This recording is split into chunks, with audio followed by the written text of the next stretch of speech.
Good morning మ్యాగజైన్కి స్వాగతం. ప్రముఖ దినపత్రికలు వస్తున్న వార్తలు వెనకాల జరుగుతున్న పరిణామాలు చూద్దాం. ఈనాడు చూస్తే మోడీ మూడోసారి పట్టాభిషేకం అన్నటువంటి వార్తని హైలైట్ చేశారు. ప్రమాణం చేయించిన రాష్ట్రపతి ముర్ము 71 మంది మంత్రులతో కొలువుదీరిన సర్కార్. అమిత్ షా, రాజ్నాథ్, గడ్కరీ, నిర్మలా, జయశంకర్లకు మళ్లీ ఛాన్స్.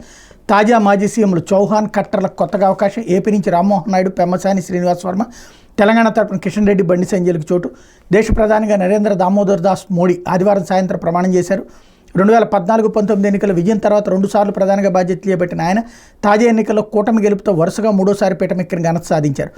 రాష్ట్రపతి భవన్లో ఆహ్లాదభరిత వాతావరణంలో అట్టహాసంగా జరిగిన వేడుకలో రాష్ట్రపతి ద్రౌపది ముర్ము ఆయన చేత ప్రమాణం చేయించారు. 7 దేశాల అధినేతలు, భారత మాజీ రాష్ట్రపతులు, వివిధ రంగాల ప్రముఖులు, పారిశ్రామికవేత్తలు, సినీతారులు, మత గురువులు, పారిశుద్ధ్య కార్మికులు, వందే భారత్ లోకో పైలట్లు సహా సమాజంలో వివిధ వర్గాల వారి సమక్షంలో ఈ కార్యక్రమం పూర్తయింది. ఇదివరకు ఎన్నడూ లేని రీతిలో మొత్తంగా దాదాపు 9,000 మంది ఆహ్వానితులు దీనికి హాజరయ్యారు.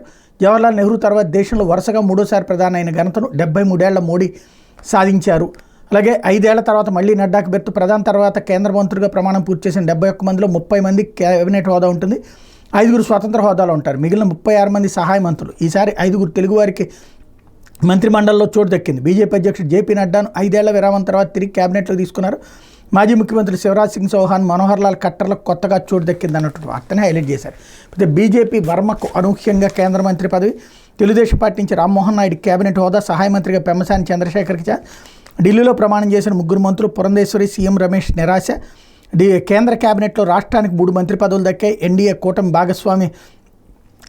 భాగస్వామి అయిన తెలుగుదేశం పార్టీ నుంచి శ్రీకాకుళం ఎంపీ కింజరపు రామ్మోహన్ నాయుడికి కేబినెట్ మంత్రి పదవి ఇచ్చారు. గుంటూరు నుంచి తెలుగుదేశం పార్టీ ఎంపీగా గెలిచిన పెమ్మసాని చంద్రశేఖర్కి సహాయ మంత్రి పదవి దక్కింది. మరోవైపు నరసాపురం ఎంపీ బీజేపీ నేత భూపతిరాజు శ్రీనివాస్ వర్మను లోక్సభ టిక్కెట్టు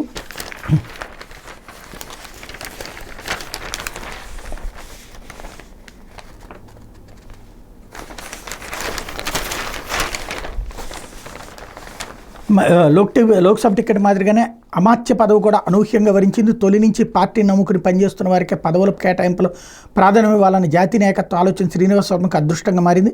వీళ్ళ ముగ్గురు ఆదివారం రాత్రి ఢిల్లీలో జరిగిన కార్యక్రమంలో కేంద్ర మంత్రులు ప్రమాణం చేశారు.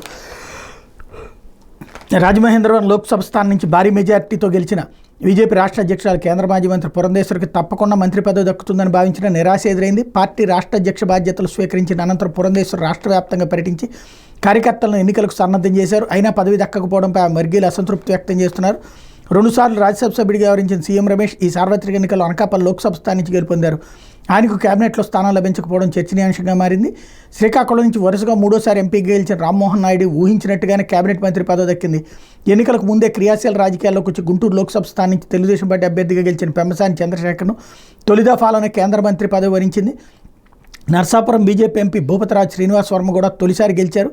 ఆయన కూడా నేరుగా కేంద్ర సహాయ మంత్రి హోదాలను లోక్సభలో అడుగుపెడుతున్న విశేషం అంటూ భీమవరానికి చెందిన శ్రీనివాస్ వర్మ డిగ్రీ చదువుతుండగా వామపక్ష విద్యార్థి సంఘానికి నాయకత్వం వహించారు.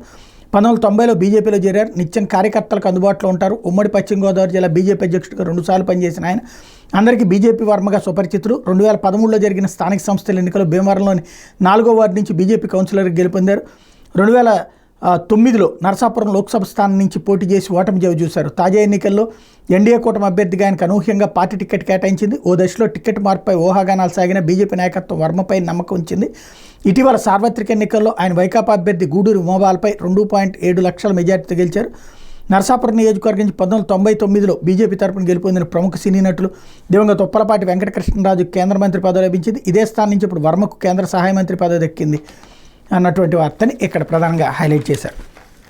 అదే సందర్భంలో మీ స్ఫూర్తి అజరామరం అంటూ ఆత్మసకుడా సెలవిక అంటూ వేల మంది అసురనయనాల మధ్య రామోజీరావు అంత్యక్రియలు అంతిమ సంస్కారాలు నిర్వర్తించిన తనయుడు కిరణ్ పార్థివ దేహాన్ని మోసి నివాళులర్పించిన చంద్రబాబు, తెలంగాణ ప్రభుత్వ అధికార లాంఛనాలతో అంత్యక్రియలు. ఏపీ నుంచి 3 రాష్ట్ర ప్రభుత్వ ప్రతినిధులు హాజరు. ఫిల్మ్ సిటీలోని స్మృతివనంలో కుటుంబ సభ్యులు, సిబ్బంది, అభిమానుల శ్రద్ధాంజలి అంటూ చెమ్మగిల్లిన కళ్ళతో, బరువెక్కిన గుండెలతో, బాధాతప్త హృదయాలతో మహామనిషికి జనం కన్నీటి వీడ్కోలు పలికారు. అక్షరయోధుడు, అనితర సాధ్యుడు, రామోజీ గ్రూప్ సంస్థల అధినేత రామోజీరావు అంత్యక్రియలు ఆదివారం ఫిల్మ్ సిటీలోని స్మృతివనంలో జరిగాయి. 5 దశాబ్దాలుగా తెలుగు పత్రికా రంగాన్ని కొత్త పుంతలు తొక్కించిన అక్షర సూర్యుడు రామోజీరావు కడసారి నివాళులర్పించేందుకు అతిరథ మహారథులు, ఆత్మీయులు, మిత్రులు, సినీ ప్రముఖులు, అభిమానులు, రామోజీ గ్రూప్ సంస్థల ఉద్యోగులు తరలొచ్చారు. రామోజీరావు అమర్రాహే జోహార్ రామోజీరావు నినాదాల నడుమ 4 కిలోమీటర్ల మేర సాగిన అంతిమయాత్ర అనంతరం రామోజీరావు అంత్యక్రియలను కుమారుడు ఈనాడు మేనేజింగ్ డైరెక్టర్ కిరణ్ నిర్వహించారన్నటువంటి వార్తని ఇక్కడ ప్రధానంగా హైలైట్ చేశారు. ఇకపోతే వాళ్ళంతా అడ్వర్టైజ్మెంట్లు ఎక్కువైనాయి. జేఈకి సంబంధించినటువంటి రిజల్ట్స్ నేపథ్యంలో అన్ని పత్రికలకి ఫుల్ పేజీ అడ్వర్టైజ్మెంట్లు ఎక్కువ కనబడుతున్నాయి. కాకపోతే సాక్షి వచ్చేటప్పటికి మోడీ అనే నేను అన్నటువంటి వార్తను హైలైట్ చేస్తూ ప్రధానిగా నరేంద్రుడి ప్రమాణ స్వీకారం వరుసగా మూడోసారి నెహ్రూ రికార్డు సమం 72 మందితో కొలువుదీరు నూతన మంత్రివర్గం షా, రాజ్నాథ్, నిర్మలా, గడ్కరీ, జయశంకర్ కొనసాగింపు. ఆంధ్రప్రదేశ్కు 3, తెలంగాణకు 2 పదవులు, యూపీకి 9, బీహార్కి 8, మహారాష్ట్రకు 6 బెర్తులు, గుజరాత్, మధ్యప్రదేశ్, రాజస్థాన్లకు 5 స్థానాలు, 30 క్యాబినెట్, 5 స్వతంత్ర, 36 మంది సహాయ మంత్రులు, 11 బెర్తులతో ఎన్డీఏ భాగస్వాములకు సముచిత స్థానం అన్నటువంటి వార్తను హైలైట్ చేశారు. అలాగే తెలంగాణ, తెలుగు రాష్ట్రాలకు 5 మంత్రి పదవులు అన్నటువంటిది కూడా హైలైట్ చేశారు. కాకపోతే ఇదేనా ప్రజాస్వామ్యం అంటూ రోజు రోజుకి పెరుగుతున్న దాడులు, పెట్టిరేగిపోతున్న టీడీపీ నేతలు, కార్యకర్తలు, చోద్యం చూస్తున్న పోలీసులు, రాష్ట్రంలో టీడీపీ నేతలు, కార్యకర్తలు దౌర్జన్యాలు రోజు రోజుకి మితిమీరిపోతున్నాయి. చంద్రబాబు, లోకేష్ కనుసన్నల్లో ఇష్టానుసారం దాడులు చేస్తూ పెట్టిరేగిపోతున్నారు. అధికారంలోకి వచ్చింది వైఎస్ఆర్ కాంగ్రెస్ పార్టీ నేతలు కార్యకర్తలను చితకబాదడానికి అన్నట్టు ప్రవర్తిస్తున్నారు. ఊరూరు ఆస్తుల ధ్వంసం, ప్రభుత్వ కార్యాలయాల బోర్డుల తొలగింపు, శిలాఫలకాల విధ్వంసం కొనసాగుతున్నది. ఎప్పుడో చరిత్ర పుస్తకాల్లో చదువుకున్న ఆటవిక రాజ్యాన్ని తలపిస్తూ పోటీపడి మరీ దాడులు చేస్తున్నారు. మంగళగిరి నియోజకవర్గంలో వైఎస్ఆర్సీపీ కార్యకర్త దుస్తులు విప్పికొట్టడమే కాకుండా లోకేష్ ఫ్లెక్సీ ఎదుట మోకాళ్ళపై కూర్చోబెట్టి బూతులు తిట్టారు. నంద్యాల జిల్లా కొలిమిగుండ్ల మండలం కనకాద్రిపల్లిలో 50 ఇళ్లకు మంచినీరు బంద్ చేశారు. అనంతపురం జిల్లా కందుర్పి మండలంలో అర్చకత్వ బాధ్యతలు తమ వర్గీయులకు అప్పగించాలంటూ ఓ పూజారింటిపై దాడి చేశారు. ఇలా చెప్పుకుంటూ పోతే టీడీపీ వర్గీయులు దాష్టికాలు ఊరూరా కనిపిస్తున్నాయి. సభ్య సమాజం ఏమనుకుంటుందని విచక్షణ మరిచి బరితెగింపుతో వ్యవహరిస్తున్నారు. మహిళలను కూడా చూడకుండా ఇళ్లలోకి చొరబడి కొడుతున్నారు. ఎక్కడో సినిమాల్లో కనిపించే ఇలాంటి దృశ్యాలు 5 రోజులుగా రాష్ట్ర వ్యాప్తంగా గ్రామీణ ప్రాంతాలు నిజ జీవితంలోనూ చోటు చేసుకోవడం ప్రజాస్వామ్యానికి మాయన మచ్చ. ఇంత జరుగుతున్న పోలీసులు మాత్రం చోద్యం చూస్తుండడం దారుణం, దుర్మార్గం. పైగా కొన్ని చోట్ల వారే టీడీపీ కార్యకర్తలుగా మరి పూనక వచ్చినట్టు ఊగిపోతుండగా గమనార్హం. ఏ తప్పు చేయకపోయినా పల్నాడు జిల్లాలో ఊరు విడిచి వెళ్లాలని ఒక ఉప సర్పంచ్ను ఒక సీఐ తీవ్రంగా హెచ్చరించడం, బాధితుడు ఒత్తిడి తాళలేక ఆత్మహత్య చేసుకోవడం అరాచకానికి పరాకాష్ట. పరిస్థితి చూస్తుంటే రాష్ట్రం రావణ కాష్టం అవ్వాలన్నదే బాబు లోకేష్ల అభిమతంగా కనిపిస్తోంది అన్నట్టు వార్తనే హైలైట్ చేశారు. అయితే పెరిగిన గృహావసరాల వినియోగ వ్యయం, ఎస్సీ, ఎస్టీ, బీసీ వర్గాలు 9.2% పెరుగుదల, ఇతర వర్గాలు 8.5%. గృహ వినియోగ వ్యయంలో వివిధ సామాజిక వర్గాల మధ్య తగ్గుతున్న అంతరం జాతీయ గృహావసరాల వినియోగ వ్యయ నివేదిక వెల్లడన్నటువంటి వార్తని హైలైట్ చేశారు. ఇకపోతే అలా వాడేయడం ఆరోగ్యానికి యాంటీబయాటిక్స్ విచ్చలవిడి వాడకంతో ఆరోగ్యానికి ముప్పు, శరీరంలో సూక్ష్మ జీవనాశక నిరోధకత ఉత్పన్నం, ఆరోగ్య విపత్తులతో ఏఎంఆర్ ప్రధానమైందంటున్న WHO.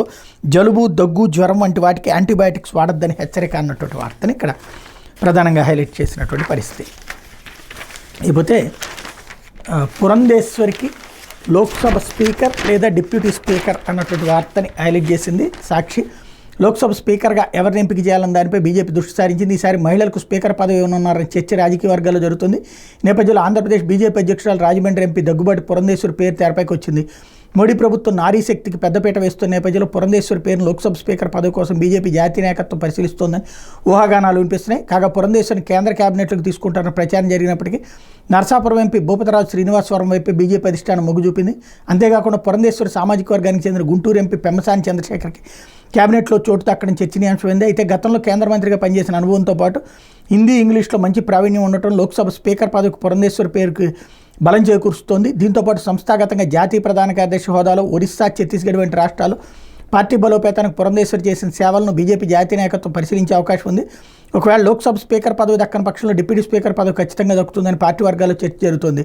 కాగా మోడీ తొలి టర్మ్లో 2014 నుంచి 2019 మధ్య సుమిత్రా మహాజన్ మహిళా స్పీకర్గా ఉన్నారు. ఆ తర్వాత 2019 నుంచి 2024 మధ్య రాజస్థాన్ కోటా నియోజకవర్గపు ఎంపీ ఓం బిర్లా స్పీకర్గా పనిచేశారు. నిజమైన కార్యకర్త కేంద్ర మంత్రి పదవి దక్కిందంటూ మరోవైపు పురంధేశ్వరి అభినందించారు. కేంద్ర కేబినెట్ కూర్పు ఎంతో బాగుందని, ఏపీకి సరైన ప్రాతినిధ్యం లభించిందని ఏపీ బీజేపీ చీఫ్ పురంధేశ్వరి అన్నారు. శ్రీనివాసవరం వంటి నిజమైన కార్యకర్త కేంద్ర మంత్రి పదవి లభించడం, ఆయన కేంద్ర కేబినెట్లోకి తీసుకోవడంతో ప్రతి బీజేపీ కార్యకర్తకు ఎంతో ఉత్తేజం కలిగించే అంశమని హర్షం వ్యక్తం చేశారు. ఇప్పుడు ఏపీ నుంచి కేంద్ర మంత్రులుగా అవకాశం దక్కించుకున్న వాళ్ళు ఖచ్చితంగా రాష్ట్ర అభివృద్ధిని దృష్టిలో ఉంచుకుని ముందుకు సాగుతారని, ఏపీకి నిధులు సాధించడానికి వీళ్ళంతా తమ వంతు కృషి ఖచ్చితంగా చేస్తారని పురంధేశ్వరి తెలిపారన్నటువంటి వార్తని హైలైట్ చేశారు. అట్లాగే జనసేనకి షాక్ అంటూ జనసేనని రెచ్చగొట్టే ప్రయత్నం చేస్తోంది సాక్షి. మోడీ నేతృత్వంలోని కేంద్ర కేబినెట్లో జనసేనకు చోటు దక్కలేదు. ఏపీలో టీడీపీ, బీజేపీలతో కలిసి కూటమిగా పోటీ చేసి 2 పార్లమెంట్ స్థానాల్లో జనసేన గెలిచింది. ఇటీవల ప్రధానమంత్రి సైతం జనసేన అధినేత పవన్ కళ్యాణ్ ఎన్డీఏ సమావేశంలో ప్రత్యేకంగా అభినందించారు. దీంతో జనసేన ఎంపీని ఖచ్చితంగా కేంద్ర కేబినెట్లోకి తీసుకుంటారని ప్రచారం జరిగింది. జనసేన ఎంపీ వల్లభనేని బాలశౌరి సైతం పెద్ద ఎత్తున ఆశలు పెట్టుకున్నారు. అయితే ఆదివారం తీసుకున్న కేంద్ర కేబినెట్లోకి జనసేనను తీసుకోకుండా బీజేపీ షాక్ ఇచ్చింది. కాగా ఏపీ నుంచి 2 టీడీపీ ఎంపీలు, 1 బీజేపీ ఎంపీని మోడీ కేంద్ర కేబినెట్లోకి తీసుకున్నారన్నట్టు వార్తని హైలైట్ చేశారు. అదే సందర్భంలో ఆంధ్రజ్యోతి వచ్చేటప్పటికి హ్యాట్రిక్ ప్రమాణం అన్నటువంటి వార్తని హైలైట్ చేసింది. ప్రధానిగా మోడీ వరుసగా 3వ ప్రమాణ స్వీకారం, నెహ్రూ రికార్డు సమం. రాష్ట్రపతి భవన్లో వైభవంగా కార్యక్రమం. మోడీతో పాటు 72 మంది ప్రమాణం, 30 మంది క్యాబినెట్, 5 స్వతంత్ర హోదా, 36 మంది సహాయ, మిత్రపక్షాలకు 11 పదవులు. ఏపీ నుంచి రామ్మోహన్, తెలంగాణ నుంచి కిషన్ రెడ్డి క్యాబినెట్ హోదా. సహాయ మంత్రులుగా పెమ్మసాని, శ్రీనివాస్ వర్మ, బండి సంజయ్, రాజ్నాథ్, షా, నిర్మల తదితరులకు మళ్ళీ. యూపీ, బీహార్లకు అధిక ప్రాధాన్యం. ఒక్కో రాష్ట్రం నుంచి 9 మందికి, 7 మహిళలకు chance. BC 27, SC 10, ST 5, minority 5. గత మంత్రివర్గంలోని 37 మందికి నో, 33 మందికి తొలిసారి అవకాశం. హాజరైన పొరుగు దేశాల అధినేతలు. విపక్ష నుంచి ఖర్గే హాజరన్నటువంటి వార్తని హైలైట్ చేశారు. పోతే అశ్రు నయనాలతో అంటూ రామోజీరావు అంత్యక్రియలు పూర్తి. ఫిల్మ్ సిటీలోని స్మృతివనంలో అంతిమ సంస్కారాలు. అధికారిక లాంఛనాలతో నిర్వహించిన ప్రభుత్వం. రామోజీ పాడిమోసిన టీడీపీ అధినేత చంద్రబాబు. అంతిమయాత్రలో రాజకీయ సినీ ప్రముఖులు. కన్నీటితో వీడ్కోలు పలికిన కుటుంబ సభ్యులు అన్నటువంటి వార్తని హైలైట్ చేశారు. అయితే బరిలోకి బాబు అంటూ వ్యవస్థలను చక్కదిద్దే పనిలో నిమగ్నం. ప్రమాణ స్వీకారానికి ముందే గాడిలో పెట్టే చర్యలు. రోజుల వ్యవధిలోనే మార్పు చూపే యత్నం. అమరావతి ప్రాంతంలో సీఎస్ సుడిగాలి పర్యటన. 200 ప్రొక్లైన్లతో జంగిల్ క్లియరెన్స్. రాష్ట్ర వ్యాప్తంగా వీధి దీపాల వెలుగుకి ఆదేశం. పారిశుధ్యంపై దృష్టి పెట్టాలని సూచన. సీజనల్ వ్యాధుల నియంత్రణకు చర్యలు. సురక్షిత తాగునీటి సరఫరాకు నిర్దేశం. జగన్తో అంటకాగిన అధికారులకు ఉద్వాసన. కీలక ఫైళ్లు మాయం కాకుండా అప్రమత్తం. ఫైబర్ నెట్, ఏపీఎండీసీ, బెవరేజెస్ ఆఫీసులు సీజ్. బాధ్యతలు చేపట్టగానే వివిధ శాఖలపై సీఎం సమీక్ష అన్నటువంటి వార్తని హైలైట్ చేశారు. అయితే ఫైర్లో భారతి పని మనుషులు అంటూ మాజీ సీఎం జగన్ సతీమణి భారతీ ఇంట్లో పని మనుషులకు కీలకమైన అగ్నిమాపక శాఖలో ఉద్యోగాలు ఇచ్చిన వ్యవహారం వెలుగు చూస్తుంది. కేవలం సిఫారసు లేఖలు తీసుకుని దాదాపు 60 మందికి కొలువులు ఇచ్చినట్టు తెలిసింది. వైసీపీ హయాంలో ముఖ్య నేతల సిఫారసుతో ఎట్లాంటి చదువు, ఎత్తు, ఇతరత్ర అర్హత లేకుండా ఉద్యోగాలు ఇచ్చేశారు. గత 3 నెలలుగా అగ్నిమాపక శాఖలో ఇదే జరిగినట్టు తెలిసింది. జగన్ సతీమణి భారతి పేరే కాదు, కడప ఎంపీ అవినాష్ రెడ్డి సిఫారసు లేకుండా సరే ఉద్యోగం ఇచ్చేశారు. మాజీ సలహాదారు సజ్జల రామకృష్ణారెడ్డి ఫోన్ చేశారంటే కాదనే ప్రసక్తే లేదు. ప్రైవేట్ సెక్యూరిటీ ఏజెన్సీలు అయినా సెక్యూరిటీ గార్డుకి బోల్డ్ అని అర్హతలు చూస్తారు, కానీ ఇక్కడ అట్లా చూడకుండా ఉద్యోగాలు ఇచ్చేశారు ఫైర్ డిపార్ట్మెంట్లో అన్నటువంటి వార్తని ఇక్కడ ప్రధానంగా హైలైట్ చేశారు. అదే సందర్భంలో టీడీపీ కార్యకర్త దారుణ హత్య అంటూ ఏదైతే బొమ్మిరెడ్డిపల్లెలో వేట కొడవలతో నరికి చంపిన వైసీపీ కార్యకర్తలు. తీవ్ర గాయాలతో బయటపడ్డ మృతుని తమ్ముడు. పత్తికొండ మాజీ ఎమ్మెల్యే శ్రీదేవి ఆమె కుమారుడిపై ఫిర్యాదు. ఎన్నికల ఓటమికి కారణమయ్యాడనే కక్షతోనే ఘటనా స్థలాన్ని పరిశీలించిన ఎస్పీ. కర్నూలు జిల్లా వెల్దుర్తి మండలంలో ఘోరం చోటు చేసుకుంది. ఎన్నికల్లో టీడీపీలో చురుగ్గా పాల్గొని ఓటమికి కారణమయ్యాడన్న కారణంతో టీడీపీ నాయకుని వేట కొడవలతో అతి దారుణంగా నరికి చంపారు. పత్తికొండ నియోజకవర్గం వెల్దుర్తి మండలం బొమ్మిరెడ్డిపల్లి గ్రామంలో ఆదివారం సాయంత్రం ఈ దారుణం జరిగింది. మోదుపల్లి గిరినాథ్ చౌదరి, అతడి తమ్ముడు కళ్యాణ్ చక్రవర్తి బొమ్మిరెడ్డిపల్లిలో ఎస్సీ కాలనీలో నడిచి వెళ్తుండగా అక్కడే ఉన్న వైసీపీ కార్యకర్తలు పామయ్య, రమేష్, ప్రదీపులతో పాటు మరో 10 మంది గొడవకు దిగారు. టీడీపీ గెలిస్తే మాత్రం మీరేం చేయగలరంటూ కవ్వింపు చర్యకు దిగారు. ఈ క్రమంలోనే పక్కా ప్లాన్ ప్రకారం వేట కొడవలతో వారిద్దరిపై దాడి చేశారు. ఈ దాడిలో గిరినాథ్ చౌదరి తలా ముఖం చీరుకుపోయినట్టు నరికేయడంతో రక్తపు మడుగులో పడి అక్కడికక్కడే మృతి చెందాడు. సోదరుడు కళ్యాణ్ చక్రవర్తి తలకు, చేతులకు తీవ్ర గాయాలు కావడంతో కర్నూలుకు తరలించారు. ఎస్పీ జి కృష్ణకాంత్ ఘటనా స్థలాన్ని పరిశీలించారు. గిరినాథ్ చౌదరి హత్యకు సంబంధించిన నిందితులతో పాటు మాజీ ఎమ్మెల్యే శ్రీదేవి, ఆమె కుమారుడు రామ్మోహన్ రెడ్డి, గ్రామ నాయకుడు మధుసూదన్ రెడ్డి కారణమని బాధిత కుటుంబ సభ్యులు పోలీసులకు ఫిర్యాదు చేశారు. వీరితో పాటు రామకృష్ణ, రమేష్, చిన్నపామయ్య, చక్రపాణి రెడ్డి, భాస్కర్ రెడ్డి, పద్మనాభరెడ్డి, తేజేశ్వర్ రెడ్డి, చైతన్య రెడ్డి, మురళీధర్ రెడ్డి, సురేంద్రనాథ్ రెడ్డి, చంద్రశేఖర్ కూడా హత్యకారకులంటూ బాధితులు తమ ఫిర్యాదులో పేర్కొన్నారు. మే 13న పోలింగ్ కేంద్రం వద్ద వైసీపీ వర్గీయులు టీడీపీ వర్గీయులతో ఘర్షణకు దిగి దౌర్జన్యం చేశారు. అయితే ఎన్నికల సమయంలో గొడవలు ఎందుకని టీడీపీ వర్గీయులు ఫిర్యాదు కూడా చేయలేదు. ఎన్నికల ఫలితాల రోజు టీడీపీ శ్రేణులు గ్రామంలో సంబరాలు చేసుకుంటుండగా వైసీపీ వర్గీయులు వారితో అగ్వాదం పెట్టుకున్నారు. టీడీపీ గెలిస్తే మీరు మమ్మల్ని ఏమైనా చేయగలరా అంటూ రెచ్చగొట్టే వ్యాఖ్యలు చేశారు. దీంతో ఇరు వర్గాల మధ్య తోపులాట్ల ఘర్షణ చోటు చేసుకుని ఒకరిద్దరు వైసీపీ కార్యకర్తలు కూడా గాయాలయ్యి దీంతో ప్రతీకారం తీర్చుకోవడం ఖాయమంటూ వైసీపీ వర్గాలు తొడలు కొట్టి అక్కడి నుంచి వెళ్ళిపోయారు. ఈ నేపథ్యంలో ఈ హత్య జరిగింది అన్నటువంటి వార్తని హైలైట్ చేశారు. అయితే రేపు కూటమి ఎమ్మెల్యేల భేటీ. సార్వత్రిక ఎన్నికల్లో టీడీపీ కూటమి తరపున గెలిచిన ఎమ్మెల్యేల సమావేశం మంగళవారం జరగనుంది. టీడీపీ అధినేత చంద్రబాబు నివాసంలో లేదా టీడీపీ కేంద్ర కార్యాలయంలో ఈ సమావేశం నిర్వహించే అవకాశం ఉంది. ఎన్నికల ఫలితాల తర్వాత కూటమి ఎమ్మెల్యేల సమావేశం నిర్వహించనుండటం ఇదే తొలిసారి. ఈ సమావేశంలో కూటమి తరపున శాసనసభ పక్షనేతగా చంద్రబాబుని ఎన్నుకోనున్నారు. అనంతరం తీర్మానం ప్రతిని కూటమి ప్రతినిధి బృందం గవర్నర్ని కలిసి అందజేయనుంది. ప్రభుత్వం ఏర్పాటుకు తమను ఆహ్వానించాల్సింది గవర్నర్ కోరనుంది. ప్రభుత్వం ఏర్పాటుకు చంద్రబాబును ఆహ్వానిస్తూ గవర్నర్ నోటిఫికేషన్ విడుదల చేస్తారు. బుధవారం జరిగే బహిరంగ సభలో ముఖ్యమంత్రిగా చంద్రబాబుతో గవర్నర్ ప్రమాణ స్వీకారం చేస్తారు. ఎమ్మెల్యేల సమావేశంతో ఈ ప్రక్రియ ప్రారంభమవుతుంది అన్నటువంటి వార్తని హైలైట్ చేసింది. ఇది దినపత్రికలో వచ్చిన వార్తలు వెనకాల పరిణామాలు.